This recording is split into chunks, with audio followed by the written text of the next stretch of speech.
podcast, Everything Ottawa Senators and Beyond is here. Here are your hosts, Raph and Peter.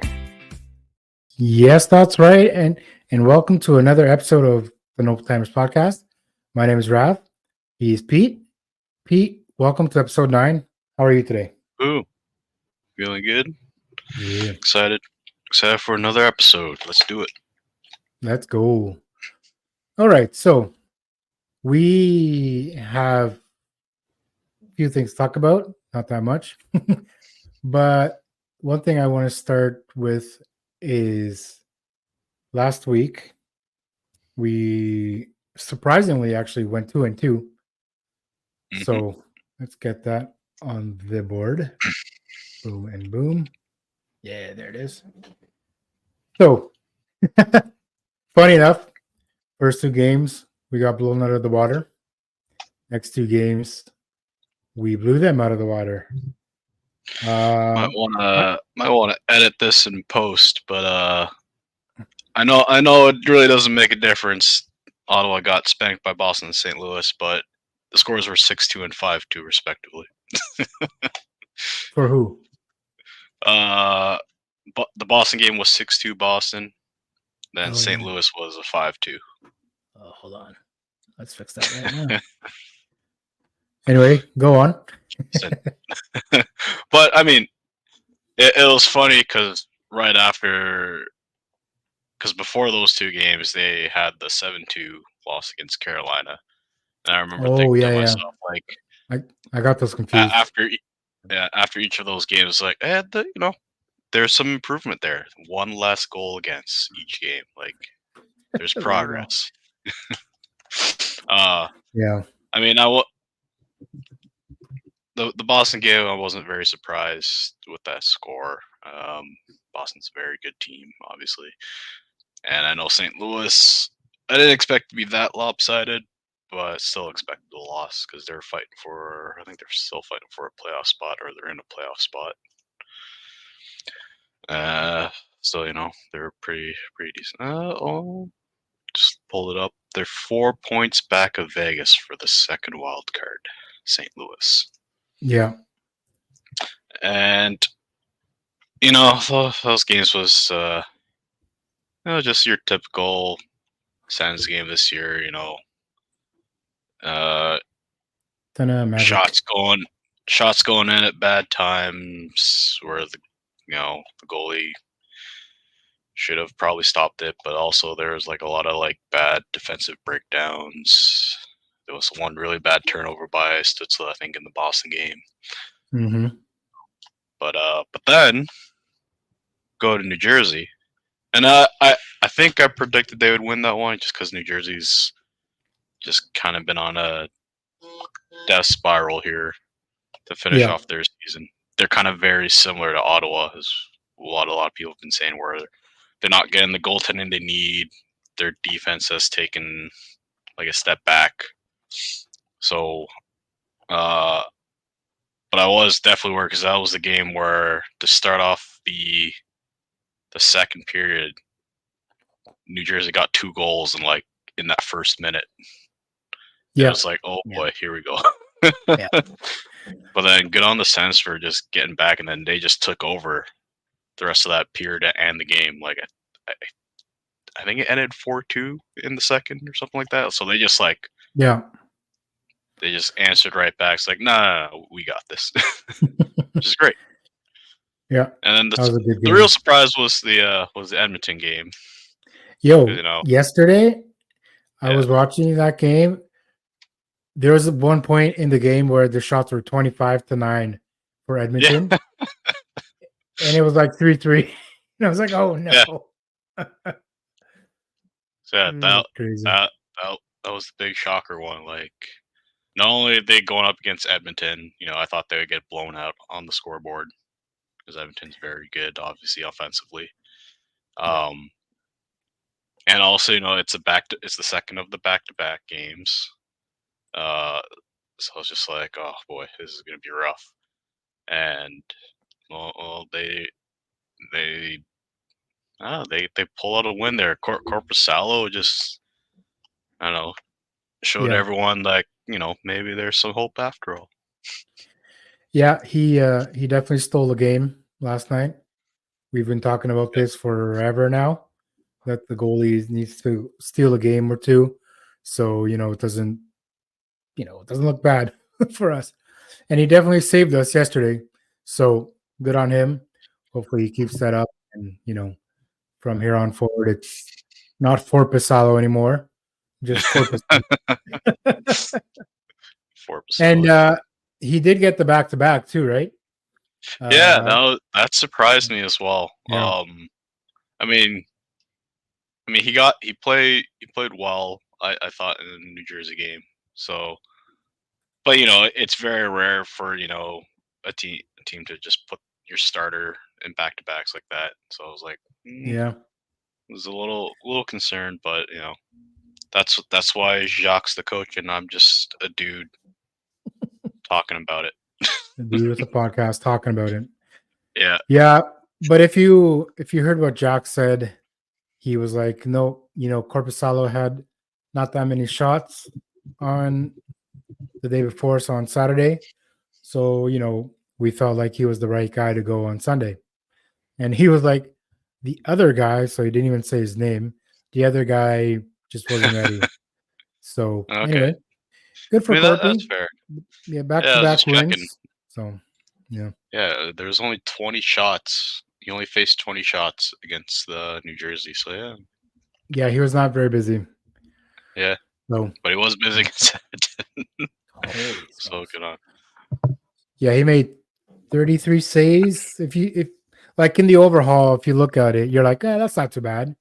35 shots or 36 Yeah, shots. It's not too bad. But then if you look it's at just Sens when you look at shots, the it's other like, side. Yeah, yeah, I think they finished with 16. I was just like, 16 or oh something boy. like that. Yeah, But at the same time, I was like, hey, got 5 goals on 16 shots. There you go. exactly. We finally know what it's like to do that to other people Yeah. Yeah. because we're usually on the end of those, right? So Oh yeah. yeah, that was great performance by Corpy yesterday. He had I think it was like a 910 save percentage, which is Yeah. what league average ish now. So good, I good mean, for him on I doing think that. most fans are at the point where it's like, just give us 900 and we'll be happy. So, Yeah, and there you go. you know, We got it's a slightly crazy above. stat that I saw the other day. I think Yep. it's like the Sens are like 26, 15, or 2 or something like that. If we get over 880 goalie save percentage. Oh yeah, I saw the Like, yeah, someone tweeted that out. yeah. But it's Like I hard don't to know what the say exact because stat is, but that's crazy. Like, yeah, mhm, on face value, yeah, it looks crazy. I'm sure there's if you go deeper into it, you can kind of like pinpoint certain things like how many, I don't know. You could dive into numbers endlessly. So, but yeah, yeah, it is an yeah, interesting yeah, stat. yeah. Yeah, but like that's something crazy to think about because if you think like 880 or something like that, that's not very good. Like for a Yeah. goalie stat, that's crap. But to But I think think that it's also this the Sens won 26 games being over 880, yeah. it's not anyway. Go on. I think that was what I was trying to talk about because I think like earlier in the season when this team was under DJ, where like the team just played a lot more, I guess you could say loose, not very structured. I feel like they were definitely because they played that way, they could get a lot more goals. I Mhm. think that's where you kind of skew the data where it's like, oh yeah, we do win a bunch when the save percentage is only as low as 880 because like the team will just score a bunch of goals to make up for it, right? Like there Yeah. was, I think someone had mentioned like earlier in the season, it's like if the Sens score like 4+ goals, they'll win. Yep. And Like just recently they haven't really had that same amount of like offensive power, and I think it's because Jacques just trying to teach this team how to better manage the puck, try to play better defensively, so they're not just running and gunning all the time, except in overtime, which is great. Yeah, no, overtimes are always fun. But yeah, we. I mean, at the beginning of the season, we were scoring 4 or 5 goals at will. Yeah, Like first 10-ish games or so, we were like top three in goals scored. Right, we had yeah, like a 3.6 goal per game average. It's crazy. and I We think still even have like a because 3.2, yeah, but I think it our was even goals like against is because higher. the So Sens, yeah, because they were just scoring so much, like the goal differential. I think they were even like among like the top 10 or something to start the yeah, season, yeah, and then yeah, it just gonna keep up with the goaltending. yeah. Like still we're minus 24 now in goal differential. Compared to like Do you teams remember? around us, it's not Yeah, it's not horrible. So no. Do you remember where we were at last week? I know. I think we talked about it briefly last week. I don't we remember were where we at were. 20, actually Ah, 19, and then 20, and then slight, I said it was slight dip. 9. So, but it's Gotcha. 24 now. 24 now. Yeah, Yeah. But yeah, we can score in bunches, but we let in a bunch of goals too. So yeah, not ideal. So Pete, let's look ahead to next week. So we got 3 games next week. Uh, at Buffalo on Wednesday versus Chicago at home on the 29th, so Thursday, and on Saturday at Winnipeg. Winnipeg, high flying. They're third now in the Central. So what do you yeah. think? So I think I want to say Ottawa will get the win against Buffalo, just because I feel like Ottawa plays pretty well against other Atlantic Division teams, Yeah. and you know it'd be nice, Ottawa to spoil Buffalo's last glimmer of hope to make the playoffs. They're Hmm. currently 6 points back. So I'm gonna say Ottawa wins that one. Okay. Chicago, because like we were talking about, I mean, they always start with Chicago, but it's at home, so It is. maybe. But then you Um, always gotta. There's the Bedard factor. Do you Uh, do you think the so CDC is this going to be one's full honestly of? a toss up. You think the CDC is going to be full of Bitard jerseys?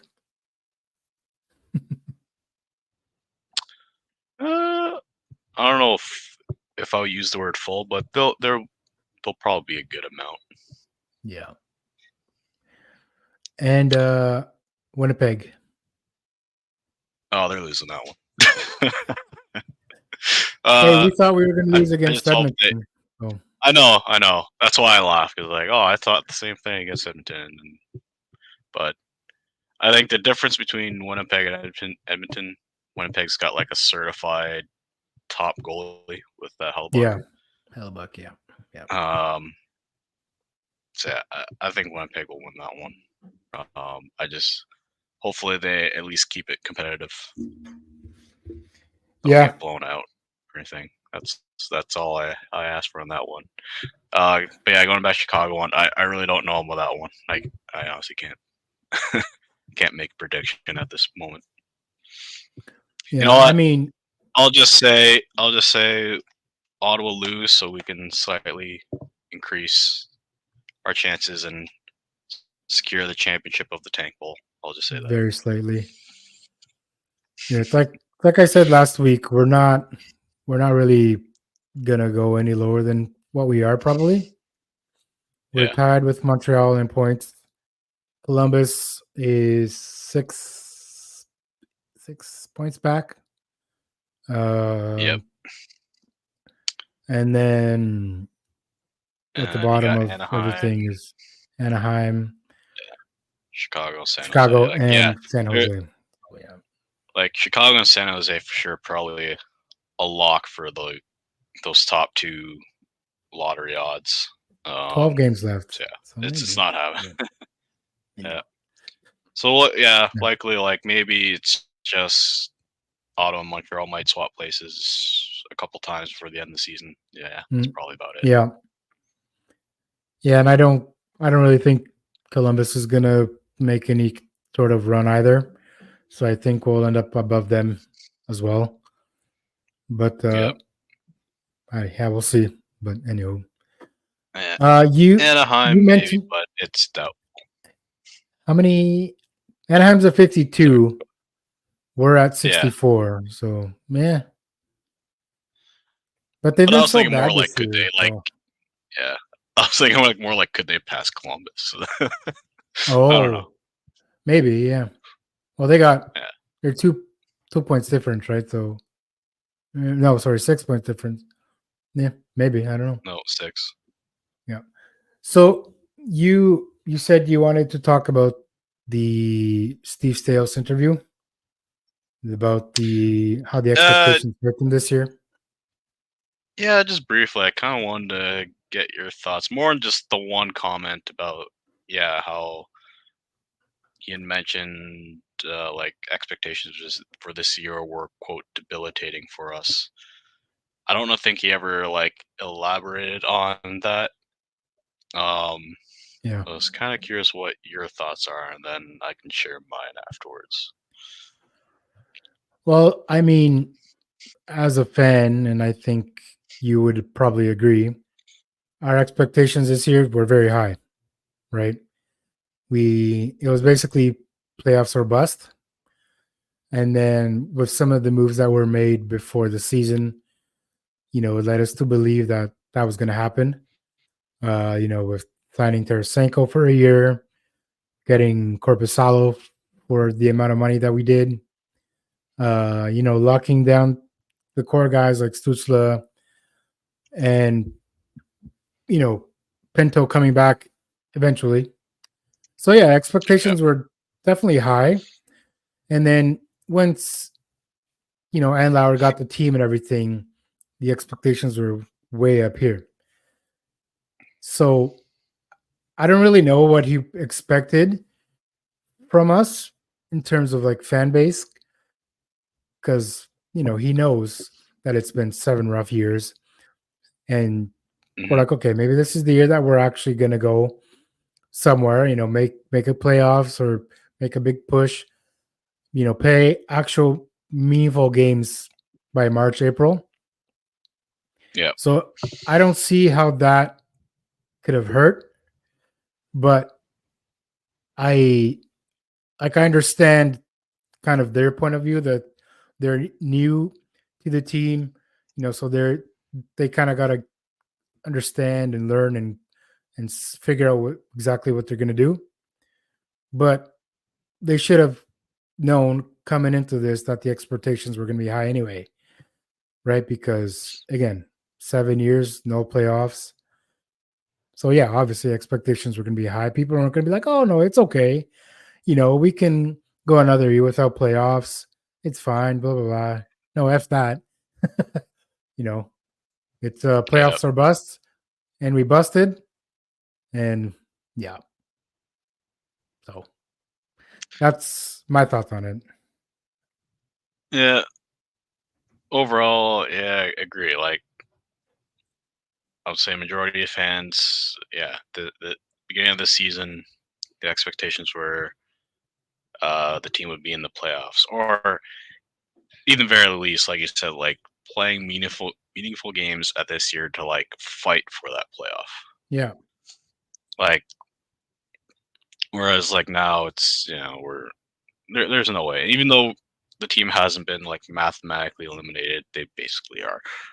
Like soon, it had very to be soon. some crazy miracle for that to happen.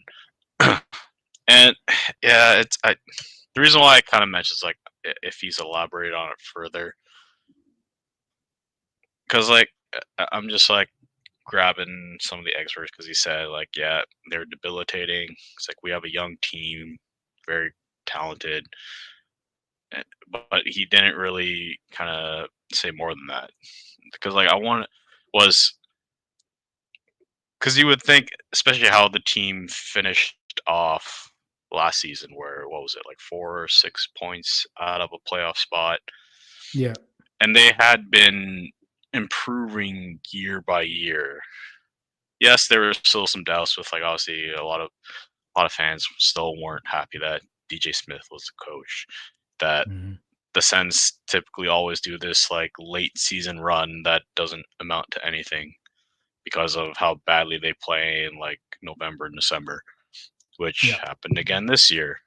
Again, yeah. But yeah, I mean, the thing that really concerns me, it's like okay, you said your expectation, the expectations from the fans. At least I understood it he mean by expectations from the fans. I don't think he means like expectations with like management or anything like that within the team, within the organization. Mhm. It's like it's yeah, this year we expect playoffs, but like what about down the line where now it's like we're expecting a cup, and Yeah. is the team just gonna absolutely fold on itself?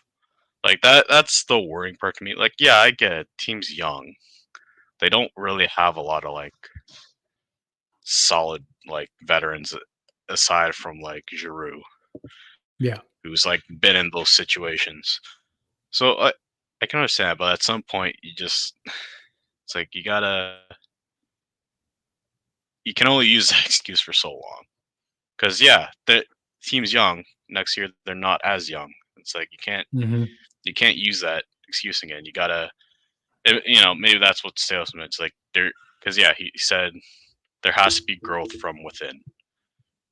I've kind of made this joke previously, but I think there's some useless like, does this team need like a psychiatrist or someone who's you know trained with dealing with like mental issues and stuff like that? Because like I Yeah. said, there was stuff like, is it all mental? And like Corpusalo, like we've seen flashes of him being a very good goaltender, but then he just loses it. Same with Forsberg, like and like all across the team, there's stuff like that. It's like how weak is this team mentally? Like that, just saying like, hey, you missed the playoffs last year by like 6 points, but we expect you to be in the playoffs this year, and they do worse. Like it Yeah. is a little worrying about that. And yeah, A little bit. A little bit. Yeah. For sure. Um, I think he also said that, if uh, I'm not mistaken, like they weren't only planning on getting rid of any of the core guys. So they're, like you said, built from within, and then I guess get some pieces to help in the in the future. But yeah, it is yeah, what it is at this point. Um, Next year expectations are going to be just as high, and I don't know if you remember, like at the beginning of the year, like analysts and everything, everyone was like, "Oh no, Ottawa's going to finish top 3 in the Atlantic. They're going to cruise into the playoffs." Like everybody, wasn't only fans, it was people who knew hockey, and then they were talking very highly of the Sens in the off season, and then we just kind of went rock bottom. So yeah, yeah. Well, everybody had expectations looking back, because yeah, looking back, classic hindsight is 2020. Like I think yeah, everyone like all the various like quote hockey experts, journalists, fans thought this team would be much higher, potentially even yeah, top 3 in the division. I mean, a lot of that was a lot of people expected Boston to fall off, which they didn't. they I don't know didn't. Yeah, how they pulled that off. they're still up there. Yeah, Um, but I think, and arguably, it's probably same reason why Pierre made the moves he did. We got all like the flashy big names, but hmm it's that whole like the sum of parts. It's the opposite of that saying. It's like where you know the sum of the parts is actually less than in it coming together, right? yeah, Where nothing. We look back at it now, it's like, oh yeah, none of this made sense. We have too many. What was it? I always forget. Is it left or right hand shot defensemen? We have too many, left 20 left. and they're all like puck. Yeah, Yeah, And they're all like Yeah. puck moving defensemen and not like shut down guys. We have a bunch of power play specialists who now don't have time to be on the power play and actually like get set up. We have we have a bunch of goal scorers, but that means we're easy to play against. You just push on them. They don't forecheck, that kind of stuff. So Exactly. yeah, on paper it looked great, and that's we all got high off of that. And then now we're in withdrawal and we're crashing. We So are hopefully, crashing for sure. And I look back at that whole debilitating comment, and part of me also is like, I wonder if that's where he's also coming from. Staios, it's like maybe the expectations that were on Pierre when he was GM debilitated him, and he made these big moves to try to do something, and it just didn't work out. So it's also comforting. It's like he's trying to at least hopefully come up with a better mindset, properly analyze this team, what they need. So I don't know. We'll see. Maybe, but in terms of like Pierre, he was in the job for a long time. So yeah, I don't think he can use that excuse, right? So he knows what's up. So yeah, but he was also fighting for his job too, right? He's got a new boss. So yeah. I'm not saying these are excuses. I'm just trying to think of like why he made certain moves he did. I mean, sometimes they think it was just to screw us. Sometimes. Like, well, I'm gonna get fired anyway, so here you go. Here's a bad goalie with a bad contract. There you go. Maybe. Yeah. Here's a $5 million player that won't even score 20. There you go. Anyway. Yeah. Maybe I don't know. We'll see. He still probably had like a bit of Melnick in him, just like whispering in his ear. Yeah. Telling him to make the ghost dumb of moves. Melnick. Yeah. Yeah. It's like, oh yeah, we can't rebuild with Stone. It's like you're a fucking idiot. It's like, I'm sorry. I'm bleeping that out. I'm still angry about it. Always will be. Yeah, no. Like I'm angry. I could accept the Carlson thing. The Stone was like, that was when I was fully on board with the whole Melnick out thing. Yeah, man. Yeah, well, it's very frustrating as a fan because it's been a long time, and we don't know how much longer we're gonna have to handle this. Like I said, hopefully next year. We said this last year too. Yep. But we'll see what Steve Staios does in the offseason. See if we can acquire some decent pieces to actually mold this team together and to become an actual, good team to watch and a contender, at least playoff bound by the time March comes around. So, yeah, for sure. Anyway, before we finish, I just wanted to mention something that I thought was very interesting that I saw. Have you seen the NHL standings? Have you seen the top? There's 7 teams that are 1 point from each other. And the President's Trophy battle this year is crazy. There's 7 teams right now. It's like, yeah. Honestly, I don't really pay much attention to the top anymore. I wonder why, but yeah, I'm looking. It's like, holy, how many? 1, 2, 3. I mean, there's 5 teams at 97 points, and then I think there were 2 teams at 98 for the President's Trophy right now. So that's New York and Vancouver. Yeah.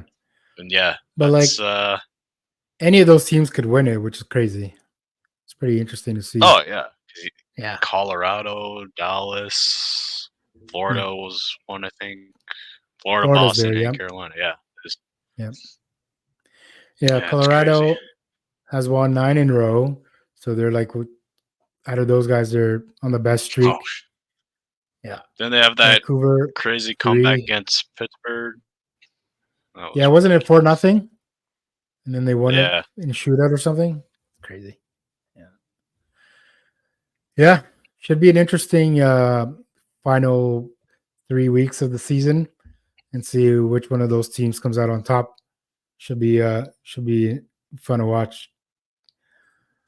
Mhm. But anyway, doesn't affect us, Actually, you know what? unfortunately. Yeah.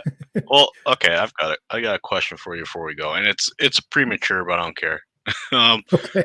If the playoffs were to start today, would you Yeah. cheer for any of the teams? Like, would you would you be hopping on a bandwagon anywhere?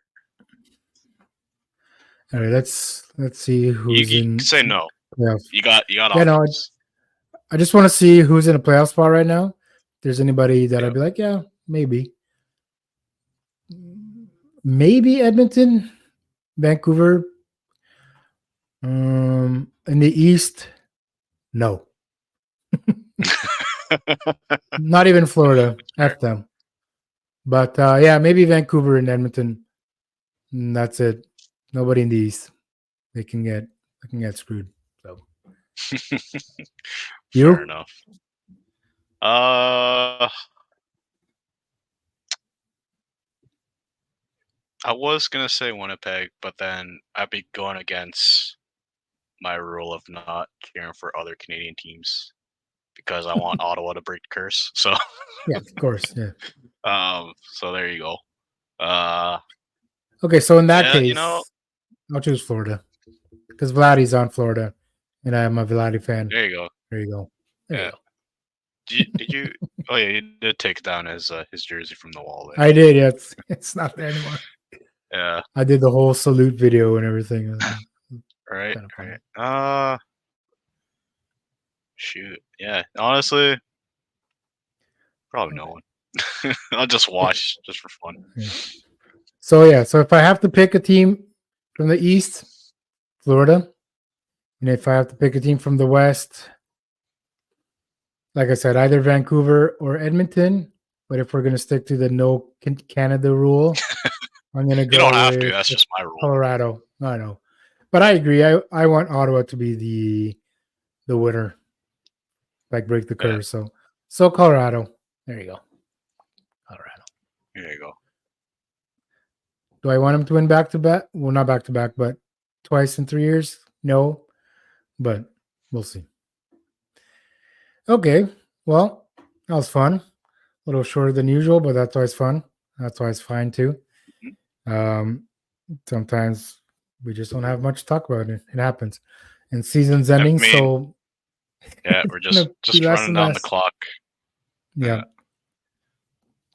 And before we head out, as always, I want to thank everybody for listening, liking, subscribing, and sharing. And we say this every episode. Next year will be better.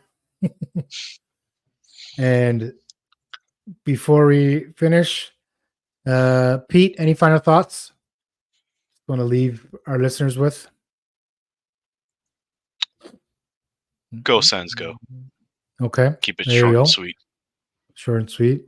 And I'm going to say the same thing. Keep on keeping on. Don't stop believing. And go Sens, go.